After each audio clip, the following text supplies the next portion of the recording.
ನಿಂತ್ಕೋ ಚೈತ್ರ, ನಿಂತ್ಕೋ. ತಾವು?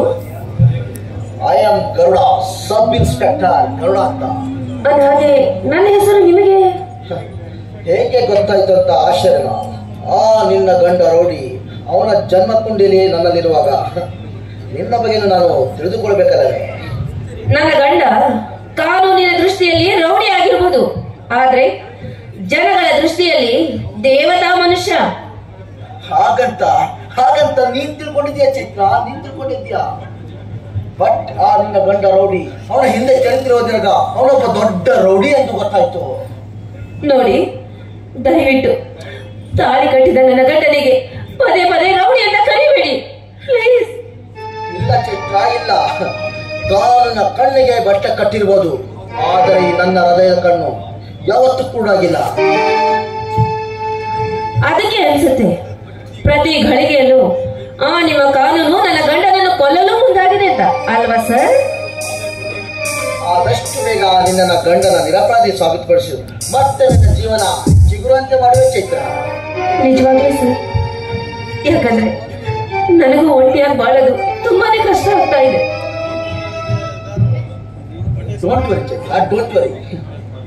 ಆ ಸಮರ್ ಕಟ್ಟಿಕೊಂಡ ರೌಡಿ ಎಂಬ ಶಬ್ದ ಅಳಿಸಿ ಅವನಿಂದಲೇ ನಿನ್ನ ಬಾಳ ಜೊತೆ ಬೆಳಗುವಂತೆ ಮಾಡುವೆ ಚೈತ್ರ, ಬೆಳಗುವಂತೆ ಮಾಡುವೆ. ಸರ್, ಮತ್ತೆ ನೀವು ನನ್ನ ಬಾಳಿನ ಜ್ಯೋತಿಯನ್ನು ಬೆಳಗುವಂತೆ ಮಾಡಿದ್ರೆ ಈ ನಿಮ್ಮ ಋಣ ನಾನು ಯಾವತ್ತೂ ಮರೆಯಕ್ಕಾಗಲ್ಲ ಸರ್. ನಾನೇನ್ ಬರ್ತೀನಿ ಸರ್. ಹೋಗಿ ಬಾ.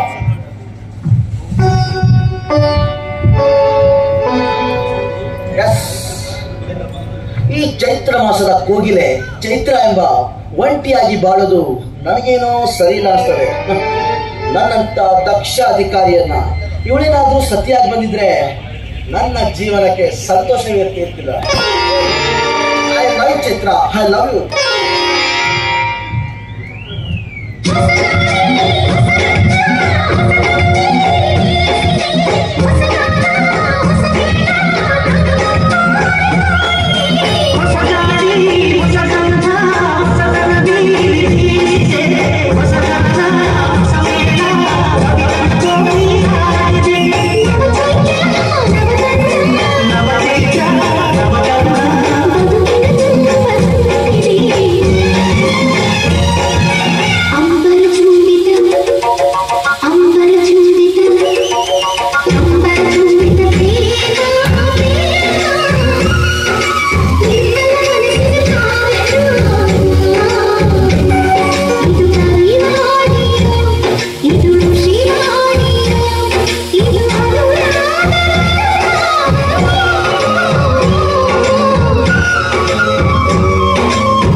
ಇದು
ಗಾಡ್.